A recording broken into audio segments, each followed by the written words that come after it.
Boa noite. Vamos fazer uma live hoje com o Dr. Spencer. Deixa eu chamá-lo aqui. Spencer.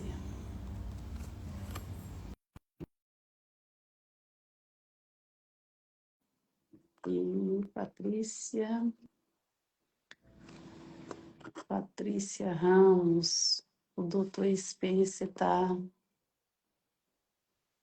com um probleminha de rede.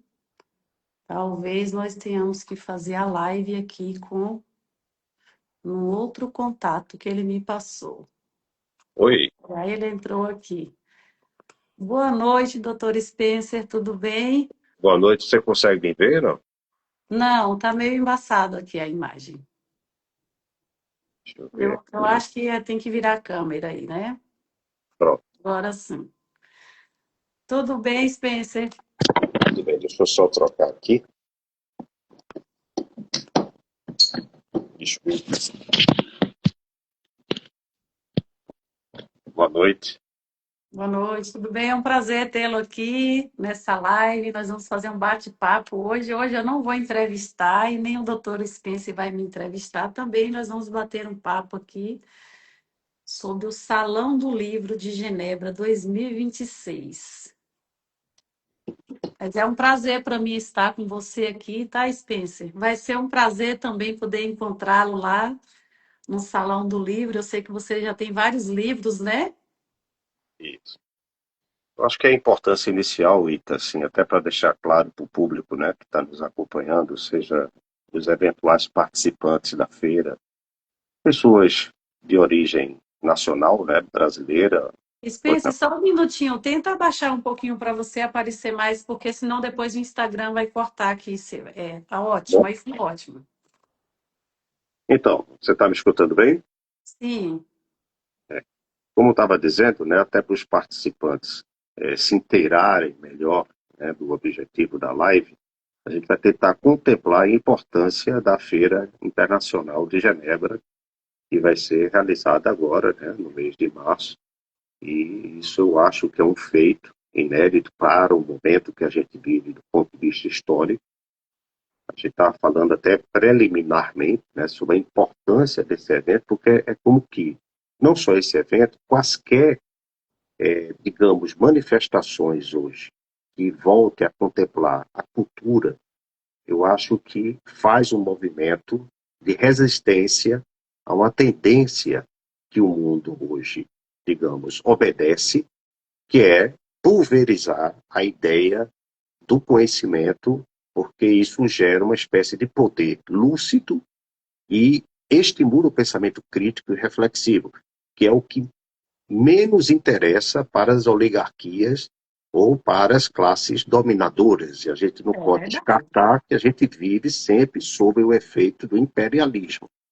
E o Verdade. imperialismo não tem interesse, na sua guerra cultural, de facultar esse tipo de ambiente, porque ele, como coloco sempre, gera um tipo de poder e faz com que as pessoas tenham discernimento. Né?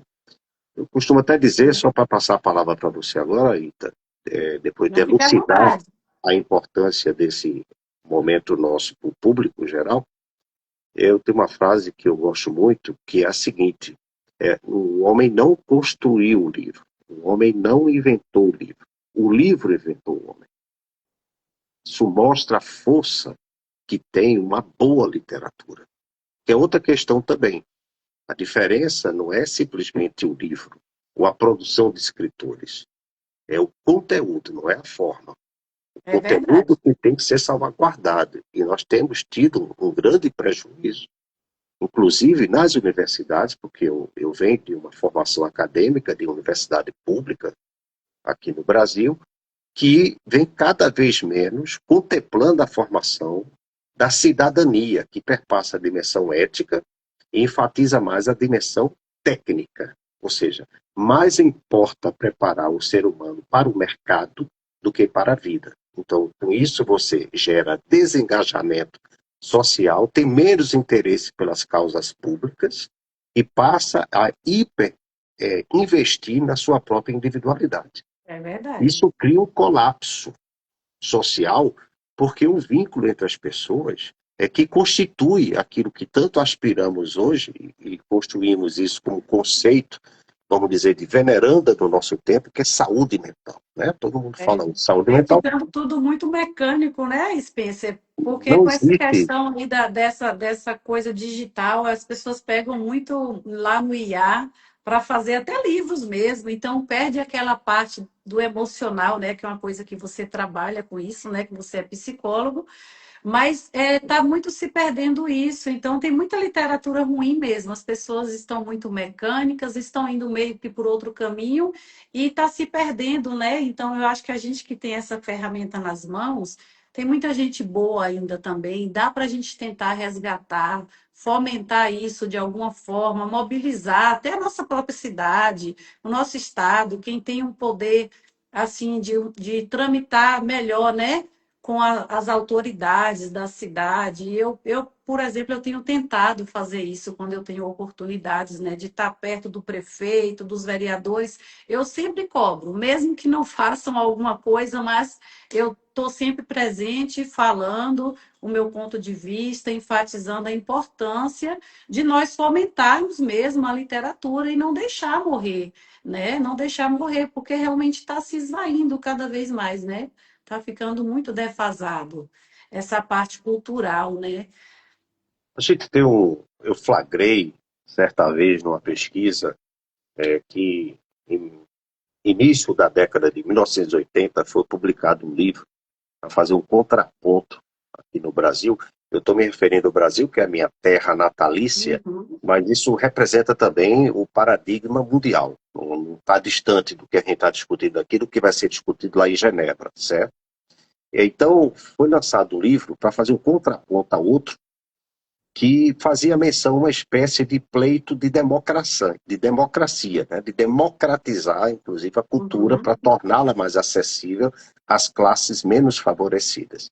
Esse livro foi chamado de Brasil Nunca Mais, que era uma resposta à ditadura militar que foi perpetrada em 1964. E foi lançado outro livro por uma organização secreta do Exército Brasileiro, aquele tempo, chamado Orville. Orville é livro ao contrário. E a proposta desse livro era justamente não cultivar ideia de livros. É um Olha que absurdo, né? interessante. Porque o livro passou a ser reconhecido como o principal dispositivo que devolvia à sociedade o poder do diálogo e do debate de ideias. Eu estava dizendo de início que, como sendo professor de universidade pública, o meu estupor hoje, meu entristecimento, é o esvaziamento dos debates públicos frente àquilo que as redes sociais começam a ter um domínio maior sobre aquilo que se chama de cultura. Por isso que é uma questão que não é apenas dizer livro ou cultura, Não, que é tipo de verdade. livro ou que tipo de cultura. Então, a nossa cultura hoje, o Platão, já naquele tempo dele, ele já categorizava isso de forma preocupante quando ele desconfiava do que se chamava de democracia, que era justamente que o termo grego era doxa, que quer dizer opinião. Então, nós temos hoje uma cultura que ela está estruturada em opinião. E opinião, ela não tem valor de verdade. Porque todo mundo opina, mas sem conhecimento. Tem conhecimento, é Então, verdade. isso cria uma celeuma onde a interpretação, ela abomina o fato. É o que a gente chama de cultura pós-verdade. Não importa a verdade, importa a interpretação que cada um vai dar. Só que isso cria uma espécie de, vamos dizer assim, tempestade cultural, e essa é a guerra cultural, onde Orville, que é um livro que fala que não se deve ter livros, vamos Olha dizer só. assim, é uma espécie de intervenção incendiária, como fizeram na Biblioteca de Alexandria no passado. Né? A ideia era destruir a biblioteca porque ela era uma ameaça aos exércitos daquele tempo, né? Aos impérios daquele tempo, porque gerava um grau de instrução e de lucidez nas pessoas que tirava, vamos dizer assim, da subjugação possível de serem manipuladas. Então, só para fazer um contraste nessa questão, Ita, e os demais digamos aí, ouvintes ou os Daqui a pouco a telespectadores, gente né, vai dar com a uma boa noite televisão. pro pessoal aí, né, Spencer? Daqui a pouco a gente vai Um dar um boa oi pro noite. pessoal.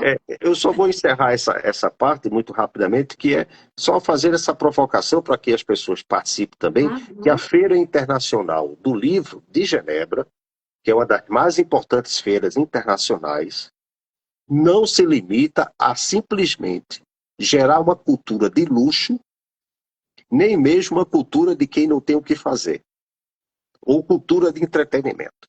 Em verdade, é uma cultura de posicionamento político, democrático, de revisão de cultura, de convite de responsabilidade pessoal. É verdade. Cada um de nós É devemos nos incrível. conscientizar disso. É verdade, é incrível. Assim, poder participar, eu posso até falar por mim mesma, assim, é um privilégio muito grande, né, Spencer? O ano passado você teve na feira, Spencer? Eu tive em Turim, Itália. Em Turim. Hum.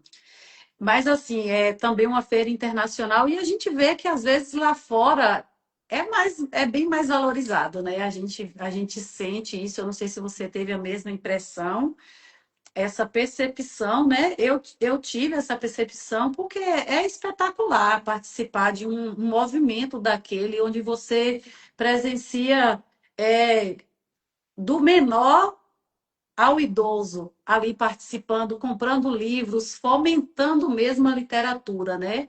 Então, eu acho de fundamental importância e o nosso maior objetivo hoje, aqui nessa live de hoje, é realmente convidar as pessoas para participarem, né? Fazerem as suas inscrições ali pelo estande da linha Brandet, Brasil Conexão Europa. É um projeto maravilhoso que realmente ajuda o escritor a ser direcionado para quem quer entrar mesmo nessa área, né, da escrita. O Europa Literatura Network é um campo muito bom para a gente começar. Eu falo por mim que eu estou começando agora, o Spencer já tem vários livros, depois você pode estar até falando um pouquinho do seu livro, Spencer. O ano passado eu tive participando com o meu livro Fases, mas esse ano eu já vou dar um spoiler aqui maravilhoso aqui nessa live. Eu estarei lançando o Voo de Águia do Brasil à Suíça, onde eu conto um pouco da minha experiência por trás dos sorrisos, o que houve, né, para ter acontecido toda a movimentação, para eu entrar nesse projeto. Então, uma história linda. Já estou dando aqui um spoiler. Fala um pouquinho para nós aqui, Spence, dos livros que você estará levando lá no Salão do Livro e também a gente vai batendo um papo aqui, convidando o pessoal, sempre dando aquele gatilho assim para o pessoal participar do Salão do Livro 2026 em Genebra. Eu quero primeiro destacar mais ainda a importância, como coloquei, do livro como não apenas, digamos, um documento transgeracional, porque se não fosse o livro nós não teríamos conhecimento dos nossos antepassados, das culturas que nos antecederam e sobre as quais nós nos debruçamos e nos alimentamos, porque legaram uma verdadeira cultura indispensável que é usada hoje para vários ramos, ciências e também sociologia, filosofia, ciências humanas, ciências exatas. É justamente que também o livro é um testemunho, tá? Assim, quando eu me lembro do diário de Anne Frank, por exemplo, que é uma jovem que escreveu ali uma obra que ficou, né, consagrada, não somente porque ela estava fazendo ali uma expressão dos seus sentimentos, mas uma narrativa da dor de uma estúpida guerra, e você poderia até dizer, existe guerra que não é estúpida? Eu acho que existe guerras que vale a pena, vamos dizer, Uhum. aquela que vai lutar justamente pelos espaços em que todos possam ter acesso, como tinha dito antes, né, democraticamente, que inclusive a palavra democracia ela é uma palavra perigosa, porque a democracia também pode ser uma forma política, jurídica, de cosmética, de fazer com que se tenha maior manipulação sobre as pessoas. Porque se democratizar significa fale fácil, faça com que todos compreendam. E, em verdade, a cultura, vamos dizer assim, ancestral, partia de um predicado diferente. Vamos fazer com que o povo se eleve ao nível intelectual dos aristocratas ou daqueles que estão no nível maior. E não chegar somente para o público, porque essa democratização pode manter uma linha média de emburrecimento. Quer dizer, é um outro questionamento. Mas, em suma, como eu pego a literatura também como testemunho, e não apenas a literatura, a maneira como Anne Frank fez, que foi uma contestação do absurdo que foi a Segunda Guerra Mundial, né? Eu terminei desenvolvendo, ao longo do tempo, a necessidade de uma literatura que não seja só de cunho estético, mas de um cunho crítico reflexivo sobre a organização de todas as instituições que, de certa maneira, formam subjetividade, que eu chamaria que a minha literatura hoje é uma literatura de resistência. Ou seja, eu lancei recentemente uma trilogia.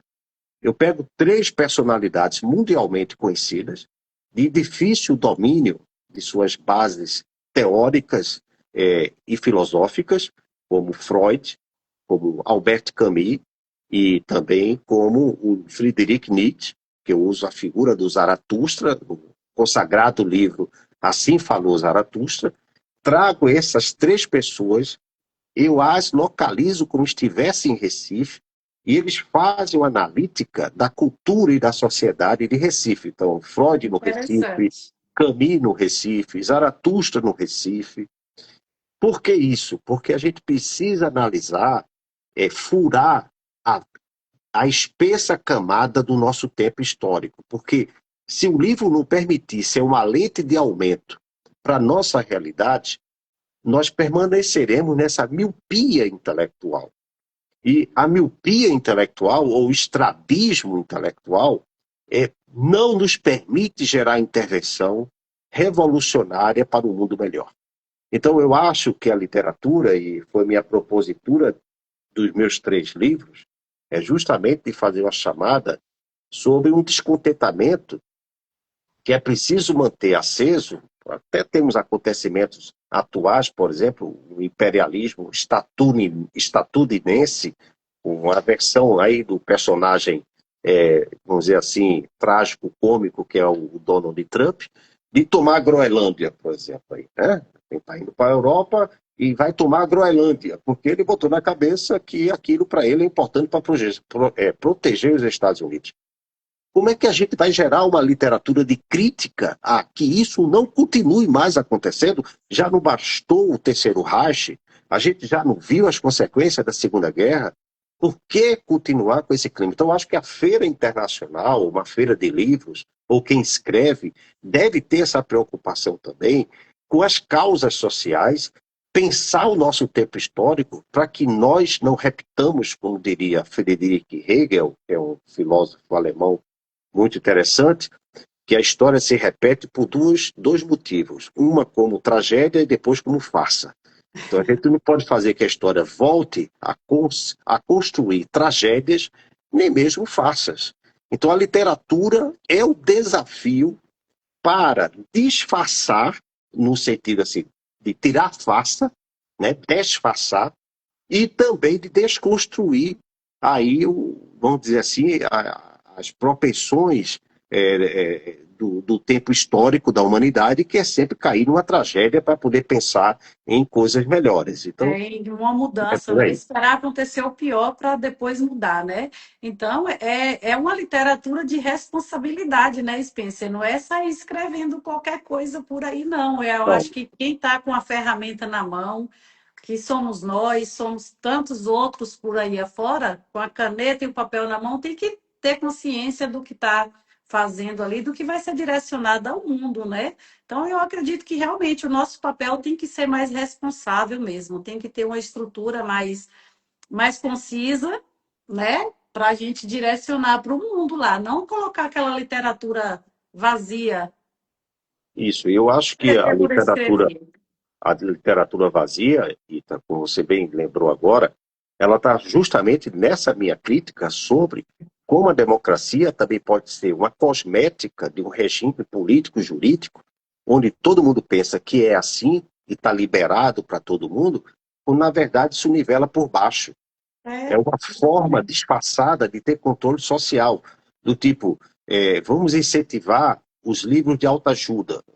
Nada contra especialmente, mas se você for ler os clássicos, desde Shakespeare a Dostoiévski, você vai ver que há uma contribuição em termos, digamos assim, de aproveitamento crítico reflexivo muito superior às literaturas de autoajuda. Né? Se nós pensarmos, por exemplo, que uma das grandes crises do nosso tempo, e aí eu me coloco como psicólogo, na dimensão intelectual formativa de um cidadão, é a crise da imaginação. Nós estamos perdendo a imaginação. As redes sociais, as redes digitais, estupram o cérebro humano e A parte sequestram a sua criativa, né, imaginação. Spencer? É como se a parte criativa do cérebro tivesse ficando adormecida, né? Tá? Nós estamos ficando mais emburrecidos. E quando o ser humano perde sua dimensão imaginativa, ele perde sua capacidade de intervir no seu tempo e na sua cultura. Porque foi Olha só. graças à imaginação, o que é o livro? O livro é uma criação de mundos. Então, se a gente não sai do mundo concreto em que nós nos encontramos, a vida fica insípida. E aí o ser humano ele vai perdendo vitalidade. Essa vitalidade ela é renovada pela imaginação. E não existe imaginação sem leituras difíceis, sem uma literatura substancial. O que a gente não pode se iludir na versão democrática de trazer conhecimento para todos, simplesmente reduzindo ao povo, mas elevando o povo para esse conhecimento, é que, em verdade, não tem como você ter crescimento psicológico se não houver esforço. E nós não temos hoje a cultura do esforço, a gente tem a cultura do conforto. Então, isso é uma forma também de manipular as pessoas. É Porque o verdade. esforço dá à pessoa uma vitalidade, uma produção criativa, imaginativa, que desafia os sistemas institucionalizados de controle social. É verdade. Ô, Spencer, isso parece assim que soa até como se fosse proposital da parte da nossa governança não apoiar a literatura, a cultura, que é para o povo ficar emburrecido mesmo, para o povo não aprender, não ter voz para reivindicar seus próprios direitos, né? E às vezes dá essa impressão que a governança não apoia a cultura, a literatura já de propósito mesmo. Parece que tem uma coisa por trás aí para a gente não ter esse apoio, Um dos, sabe? um dos grandes acontecimentos da história da humanidade foi a construção da imprensa, que o Gutenberg, no século XII para o século XIII, que é a máquina de imprensa. Né? Porque antigamente existiam poucos livros, e principalmente era assim, o que dominava era a Bíblia, tá? E até mesmo dentro da organização clerical ou eclesiástica, somente os arcebispos para cima tinham acesso à leitura da Bíblia. Para você Olha ter só. ideia como o domínio era tão grande, como era extremamente excludente ao povo e até mesmo às baixas classes clericais ter acesso à leitura. Depois da construção da imprensa, a máquina de imprensa, se pôde reproduzir livros. Isso foi uma das formas que ameaçou o Gutenberg, que foi o inventor, a ir para a Inquisição, o Tribunal da Inquisição, para ser queimado. Porque ele tinha inventado uma coisa que tiraria o poder centralizado à época papal, né, da Igreja Católica no Ocidente, que os livros não poderiam estar dispostos para toda a sociedade. Então, Olha isso que só. você flagra é um diagnóstico social de uma patologia da nossa cultura que está sob o domínio completo de uma indústria. A indústria cultural, ela está dentro da universidade, ela está dentro das bibliotecas, ela circula nas redes sociais e quem, vamos dizer assim, tem acesso a algum tipo de exame mais vertical, crítico, que pode sair um pouco, perceber isso de fora, são os escritores que devem ter essa missão de denunciar. A literatura tem que ter uma função de denúncia, de anúncio Eu e de concordo. pronúncia. Né? Eu vou pronunciar, denunciar e É verdade. anunciar. Né? Esse tríplice aspecto da missão do escritor. O escritor é aquele que deixa um documento. O livro é aquele que vai deixar um legado. E mesmo que nós morramos, a imortalidade tão sonhada pelo ser humano só é possível através dos livros. De Entendeu? fato. E você só alcança o coração do ser humano, e essa é a pergunta, como alcançar o coração de um povo só através da escrita e da leitura. É verdade. Oi, Spencer, aproveitando nisso, você no seu consultório, você apoia as pessoas que estão passando por algum problema assim, psicológico? Você apoia a escrita como uma das ferramentas para a pessoa tentar se abrir? Como que você lida com isso? Quando eu vejo que a pessoa tem uma habilidade, vamos dizer assim, propensa a isso, né? Eu procuro antes saber se ela tem o Uhum. costume, mesmo que não tenha, eu às vezes estimulo a produção desse hábito, mas para mim não existe como escrever se antes você não souber ler. Não souber ler, é Então, verdade. assim, isso é uma colocação muito provocativa, porque não é só ler, é se eu sei ler, porque muita Interpretar, gente, né? E sim, saber porque muita gente interpretar. interpretar, curiosamente, a melhor forma de você ler é escrever também. Então, normalmente eu vejo quando eu estou lendo meus livros, você vê aqui alguns livros por trás de mim, você não vai encontrar um. E isso é um ato homicida que eu cometo com meus livros. Eu escrevo ao lado deles, entendeu? Porque, tipo assim, eu fico refletindo sobre a página lida e faço um resumo ao lado. Né? Aí você vai, por que você não faz com um caderno para manter o livro íntegro? Não, porque é um livro meu. Então eu quero preservar ali uma intimidade com esse livro, tamanha em que eu quero deixar um tipo de rascunho da minha reflexão para E você fez, reconsultar. né, uma imersão mesmo na leitura, Uma né? imersão. Então, eu Você. acho que, do ponto de vista psicoterapêutico, que é a sua pergunta, a melhor forma de você tratar, digamos hoje, os fenômenos psicopatológicos, isolando aqueles de natureza mais moderada para grave, é fazendo com que a pessoa entenda que o sofrimento, antes de ser individual, ele é coletivo. Esse é um dos grandes problemas da psicologia contemporânea. Ela se concentra no indivíduo, faz uma psicoterapia de adaptação de volta à sociedade, sem elevar seu padrão crítico reflexivo, que vai adoecê-la de novo, porque ela volta para o mesmo sistema que a adoeceu. Só que ela volta retemperada, ou seja, ela volta com a ilusão de que ela está, então, sendo bem tratada do ponto de vista mental. Uma outra coisa que eu abomino e que a escrita e a leitura pode provocar uma outra forma de perceber o engendramento de uma subjetividade saudável, é que a pessoa entenda que saúde mental não é só bem-estar psicológico. A gente está criando uma cultura muito higienizada do contraditório. Como diria Rubi Alves, ostra feliz não faz pérola. O elemento agressivo, o antígeno que entra na ostra, provoca uma reação imunológica onde a pérola é o efeito disso. Então, o que acontece com uma cultura de saúde mental que só contempla bem-estar psicológico, autocuidado, meditação, tudo isso é muito bom. Mas você tem que começar a colocar sua mente no exercício daquilo que contraria suas crenças. Porque Porque a gente nisso, não vive num mar de rosas, né, Spencer? Para a gente não somente isso, estar sempre pleno, né, ali, de não, alto astral, essa são as condição de ficar dificuldades, né? na posição zen budista como um sinal de saúde mental é muito É, perigosa, e entendeu? sem os desafios a gente não consegue progredir, né? Como que a gente vai progredir em qualquer assunto que seja sem os desafios, né? Você não pode produzir um monge se você não despertar nele o espírito de guerreiro, Exatamente. certo? Então, os bons monges não são aqueles que se isolam para encontrar iluminação no topo da montanha. Os bons monges são aqueles que fazem da guerra cultural a arma do livro e da ideia como formas de transformação de um contexto sócio-histórico. Então, o que está faltando é justamente entender que o livro é a mais afiada espada que dispomos, mas ela não vem com a sua disposição de eficiência e de eficácia se não houver um trabalho mental de esforço. E esse esforço que é o que está sendo evitado na literatura, como ela está sendo confeccionada nos nossos tempos. Então, é como eu falei, o que vige é a opinião. E um somatório de opiniões gera conceito. mas não gera verdade.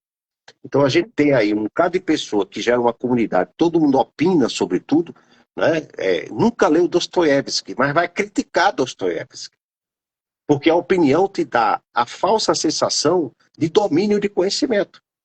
E a nossa rede social, ela é totalmente voltada, e talvez não por acaso, para que as pessoas se sintam democraticamente autorizadas a opinarem, porque se elas ficam só na dimensão da opinião, elas não conseguem evoluir. E aí a pessoa tem a sensação que está participando comunitariamente das ideias, mas não está, porque a Exatamente. literatura se constrói na escuta também, entendeu? Na troca de ideias, e isso é um ponto muito importante, Vuita, porque eu vou mais adiante. Toda a história do Brasil, eu estou falando do Brasil onde eu moro, né? E como eu coloquei, esse livro, Orville, significa livro ao contrário, que é um livro que foi escrito para não defender produção de livros, né? O Orville, ele faz defesa ao marcador principal da história social do Brasil. Sabe qual é a história social do Brasil? Na base, é simplesmente excluir o outro. O outro quem? O outro indígena, o outro escravizado. Então a gente tem uma sociedade que ela não tem interesse, mesmo seja nos seus campos de produção de cultura, de não fornecer a esse outro esse tipo de conhecimento, e engana essa pessoa por uma cosmética de que ele está realmente se instruindo, a simplesmente que ele está sendo manipulado através de que, usando minha opinião, eu acredito que eu estou conseguindo participar da comunidade na produção de conhecimento. E não é. O conhecimento só é produzido no contraditório, no respeito à diferença da opinião do outro, É do verdade. conceito do outro, e a gente não tem. A gente quer uma sociedade onde verdade não é concomitante à fraternidade.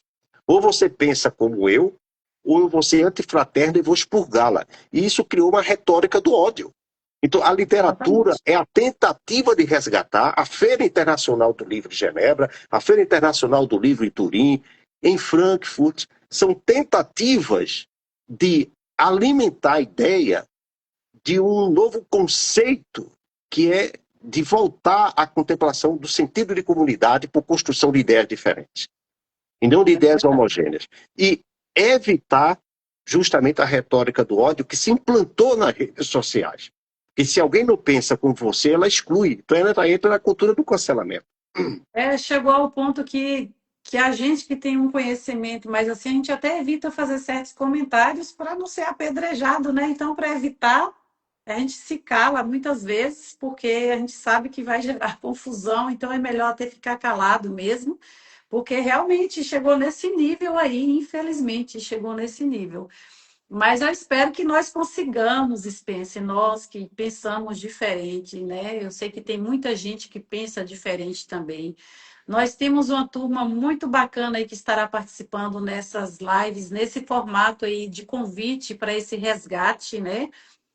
Como acontece lá na Feira do Livro, lá em Genebra.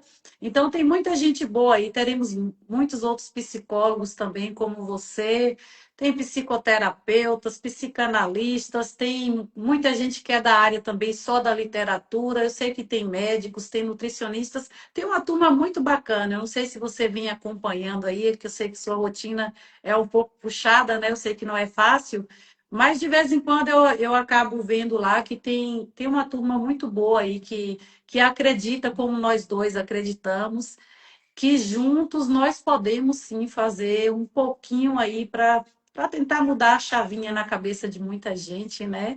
E é algo que traz assim tanta positividade na vida da gente. Inclusive, Spencer, eu gostaria de aproveitar esse momento aqui para compartilhar algo contigo que aconteceu comigo quanto a essa questão que traz de retorno positivo para o nosso próprio ser, sabe?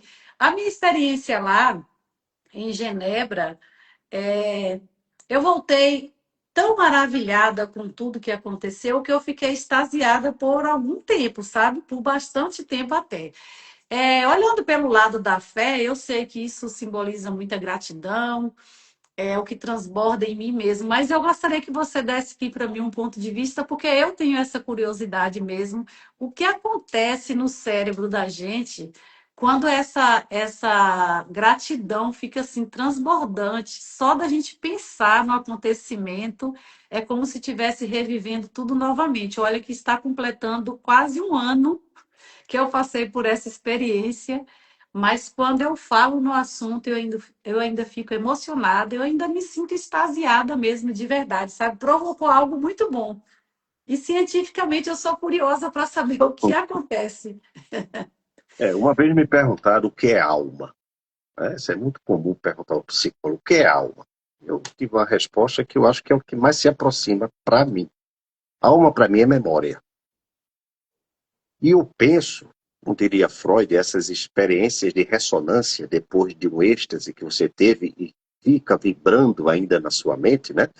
Vamos dizer assim, do ponto de vista de ortopedia neuroquímica, o que acontece é que a memória está lá no sistema límbico. Então, você foi afetada na dimensão mais profunda do cérebro. Por isso que você ainda experimenta as ressonâncias dessa memória. É que, se alma é memória, aquilo que eu recordo me constitui. Então, eu acho que a experiência que você teve foi tão reveladora do tipo, é isso que eu quero para minha vida. Tem esse ponto. Tem outro que é o mito que eu quero quebrar. Memória é sempre registro do que aconteceu? Não. Memória do futuro também existe. Olha que interessante É isso. aquilo que eu projeto. Então, eu estou criando memória. Do tipo, você está aí já num estado de êxtase, como diria o Sigmund Freud, né? A experiência do sentimento oceânico. Depois de uma memória que registra um acontecimento tão bom, ela fica ainda vibrando na nossa aura, né? Vamos dizer assim, com uma ressonância, criando contatos com movimentos que virão. O tipo de que uma experiência tão gratificante, ela se torna atemporal, ou seja, ela vai além do tempo linear do relógio. Então, eu Interessante acho que isso. você está vivendo uma memória que fala da sua alma, que afirma o que mais te representa, e você já está criando a memória do futuro, que significa o meu desejo está sendo manejado para aquilo que realmente dá significado à minha vida. O que é um significado? O significado é uma representação semântica, né? Uma representação, vamos dizer assim, sintática, uma representação de linguagem aquilo que mais me afeta. E essa é uma questão importante. O que você está vivendo é justamente a experiência do afeto. Veja, uma coisa que, só para tentar colorir essa sua experiência, que eu acho interessante, né, para quem pretende um dia escrever, a escrita também sangra. Né? A É escrita verdade. é um sangramento menstrual. Você sangra renovando o seu organismo para É uma verdade. experiência de engravidamento provável, né? Então, assim, É que você gera, é verdade, é Spencer, tipo, faz todo sentido. não deu certo, mas pode dar certo depois, né? Tipo, o engravidamento vem, né? A menstruação é uma experiência inexitosa do organismo que esperava engravidar. Mas vai lá e uma vez que você vai escrevendo, você consegue fecundar o óvulo da sua imaginação e você fica grávida dessa experiência que você está grávida, na verdade. É É verdade. uma gravidez permanente, entendeu? Permanente. E Então, quando nasce o filho, a gente fica assim, sim, êxtase. E é, é, você está um, lançando o seu segundo filho, pelo que eu sei agora, né? O é voo uma de águia, emoção né? muito grande, né? É uma emoção Sim. muito grande. Eu não me esqueço do dia que eu recebi a caixa do livro Fases, né? Quando eu abri aquela caixa, que eu vi aquele tanto de livro, eu senti mesmo como se tivesse nascido um filho, realmente, sabe? Saído do seu ventre, né? Foi um êxtase mesmo, sabe? E eu sinto que com essa viagem para a Suíça também foi a mesma forma, Spencer, sabe? Eu fiquei por muitos meses, muitos meses, só de assistir os vídeos que eu tinha feito, né? Que eu gravei no Instagram e tal, aquilo me provocava de novo.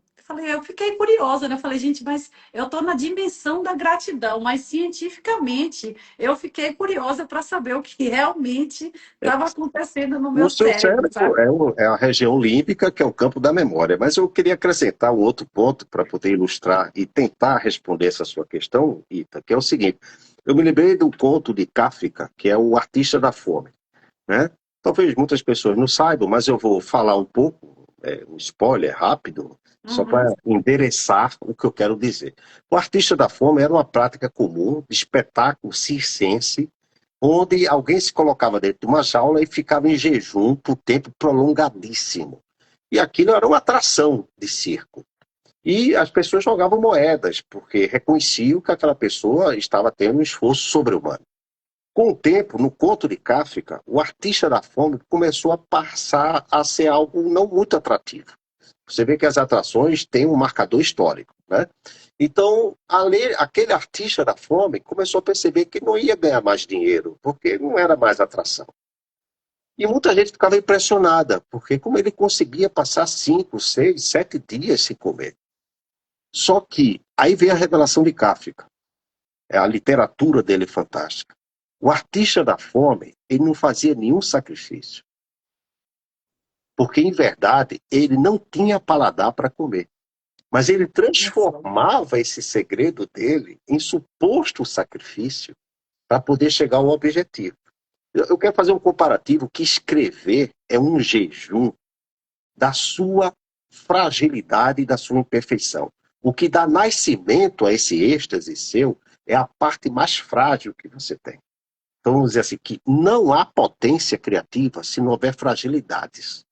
E é a fragilidade que levanta uma flor e faz com que ela se sustente em meio a um vendaval.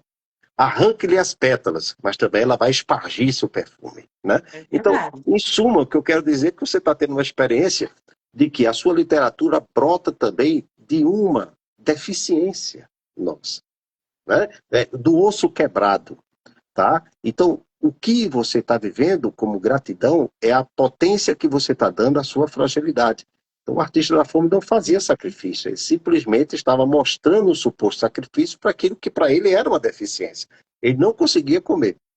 Então, minha amiga, eu acho que, eu não sei se alguém quer fazer alguma pergunta, porque eu estou marcando o tempo aqui, porque tem o tempo relógio aí do É Instagram, né? verdade, Spencer. O nosso papo aqui vai longe, hein?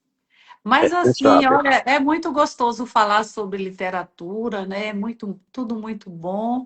Tem uma turma aqui que entrou aqui, bastante amigos, muita gente comentou, mas eu não enxergo muito bem de longe aqui, hein, Spencer? Eu não sei se tem algum amigo seu que fez algum Se alguém comentário quiser aí. fazer alguma pergunta, né, fica aberto aí o caminho, né? Caso contrário, eu acho que só por preocupação mesmo logística de fazer com que não percamos aí a live, né, que ela vai ficar Entendo. Isso, para ela registrada, né? ficar registrada, né, Spencer? Mas você não gostaria de mostrar, Spencer, seu livro? Você já tem ele físico aí ou ainda está em fase de Olha, impressão? os livros que eu Os- lancei recentemente foram agora no mês de novembro, né? Uhum. Freud no Recife, Camus, O Absurdo e o Acaso no Recife, e Zaratustra, o Mito Urbano no Recife. No entanto, eu estou escrevendo um novo livro que se chama Revolução dos Bonecos. É um romance entre o homem da meia-noite e a mulher do dia. Que Olha só. significa, né? São bonecos da cidade de Olinda, para quem não sabe, né? Bonecos Uhum. celebridades. Só que eu faço uma pergunta intrigante. Por que a mulher do dia só veio 70 anos depois do homem da meia-noite? E eu faço um flagrante de uma psicanálise do inconsciente coletivo brasileiro, que é muito contemplativo ao patriarcalismo, que é o pai do colonialismo, que é o pai, vamos dizer assim, do imperialismo. E eu me pergunto, será que não está na hora de um retorno do matriarcalismo? Do tipo, eu tento colocar a mulher do dia em pé de igualdade com o homem da meia-noite. Ali fazendo uma integração de que a força feminina, ela representa justamente um tipo de, digamos, de regime social e político do cuidado, né, da sensibilidade. Enquanto que o patriarcalismo é muito marcado pela força, pelo colonialismo, pelo imperialismo. Então, eu acho que eu tento fazer uma inversão ali, contorcer o inconsciente coletivo dos olidenses de passar a imaginar se não seria interessante contemplar tão bem a mulher do dia como se contempla o homem da meia-noite. Bom, é uma provocação que eu É uma acredito que não vai provocação. agradar a todos. Mas eu ainda não tenho, né? Eu estou aqui com meus livros aqui próximos, mas em outra oportunidade eu posso apresentá-los, mas estarão aí no Salão de Genebra, certamente à disposição. Certinho. E, ô Spencer, eu gostaria já de aproveitar aqui a oportunidade aqui também para te convidar para fazer comigo um café com letras, tá? Vai ser uma honra Ah, para mim. legal, E que aí no bom. café com letras, você terá a oportunidade também de estar mostrando as Eu capas, os me livros. preparo e trago os livros já, entendeu? Senão eu vou ter que me levantar aqui e pegar os livros que estão espalhados. E aí eu faço, inclusive, se for possível, no café com letras, né? Eu gostei da É, ideia, né? Café com Letras com a Ita Dutra, onde a É. gente faz Isso, uma o café com entrevista, mas. letras, o café com letras me lembrou aqui da minha mãe, da sopa de letrinhas. Então, Olha a só. gente pode. Inclusive, Spencer, olha para você ver, foi tão assim revolucionário o que aconteceu comigo, né? Essa gratidão toda, essa dimensão de gratidão, que o Café com Letras brotou depois da minha vinda lá da Suíça. Foi que surgiu o projeto Café com Letras. Então, não é simplesmente fazer uma viagem internacional e levar o seu livro lá. Não é só isso que representa a Feira do Livro em Genebra, né? Representa, vai muito além disso, né? De simplesmente levar um livro para ficar exposto numa prateleira. Vai muito além disso, né? É o resgate mesmo da nossa literatura, levar a nossa literatura mais adiante, além das fronteiras, né? Manter viva a literatura brasileira. Esse é o propósito do estande da Linha Brandt, é esse, né? Porque ela é brasileira também, e ela criou esse projeto para manter viva, acesa a nossa literatura brasileira ali na Suíça, na Europa, né? Então é um projeto realmente incrível e, e realmente eu quero que você participe comigo, vai ser uma honra para mim. Sim. E a gente vai se ver, vai se conhecer também pessoalmente lá em Genebra. E eu acredito que nós vamos conseguir fazer alguma coisa por essa nossa literatura brasileira, né, Spencer? Eu acredito que nós temos essa ferramenta nas mãos. Então, eu já gostaria de agradecer por estar aqui contigo, tá? E agora eu deixo a palavra com você também, para você falar alguma coisa com o pessoal. Para mim foi um prazer enorme, já agradeço ao pessoal aqui que esteve conosco. Nós não vamos estender muito por conta do horário. Mas fica contigo aqui a palavra também, tá, Spencer? Ah, ótimo, eu quero agradecer também a oportunidade, porque eu acho que é tão raro hoje a gente se reunir para debater ideias, que não sejam só de categorias de opiniões, que isso deveria ser mais estimulado. Esse é o meu desafio, é o seu, de tentar, como você trouxe bem aí, né, um testemunho, seu livro é um testemunho, uma experiência de êxtase que você está tentando comunicar às outras pessoas. Eu também quero dizer que eu acho que a gente só consegue fazer uma mudança na nossa perspectiva e a minha preocupação, porque eu tenho um senso crítico sobre a nossa cultura atual, se a gente tiver espaços como esse. Né? Então, não é, como eu falei, não é um momento de distração para simplesmente falar de uma cultura de entretenimento, porque são pessoas que não têm outra coisa para fazer, pois estão lendo para poder passar o tempo. Não, não é isso. O livro ele se torna, como disse, uma responsabilidade social, uma obrigação moral e se torna também uma experiência espiritual, de conversão, em termos de interesses meramente particulares para interesses também coletivos. Então, é isso que eu queria deixar como mensagem. Como essa live vai ficar gravada, né? Espero que chegue a muitas outras pessoas. É verdade. Eu estarei te colocando lá como colaborador na live, né? Que como eu chamei pelo meu Instagram, que isso para mim Isso, seria isso, indiferente do meu ou do seu, aí isso. a gente vai se colaborar, né? Eu acredito que a Europa Literatura Network também estará colaborando o vídeo para que a gente consiga alcançar muitas outras pessoas, que os escritores que têm muita coisa aí na gaveta, que a gente sabe que tem muita coisa boa também, se motive com essa nossa experiência, né? Que essa live hoje também sirva como um instrumento para que a pessoa se motive a colocar a escrita em prática, fazer o livro físico ou que seja um e-book também, para estar participando ali da Feira do Livro. Será muito bem acolhido, eu posso dizer com voz de consciência aqui, de causa, que realmente o projeto é muito bom. Então, você que é escritor, eu já deixo aqui o convite para vir fazer parte conosco aqui na próxima Feira do Livro, agora em Genebra, 2026, no mês de março, o mês mais bonito do ano, que é o mês do meu aniversário, tá, Spencer? Então você vai nascer de novo, né? Além da Vou experiência com o nascer. livro, você vai nascer de novo. Bom, É é verdade. isso, muito obrigado. Eu acho que não há revolução sem livros. Então fica aí o meu desejo de um mundo melhor. Muito obrigado.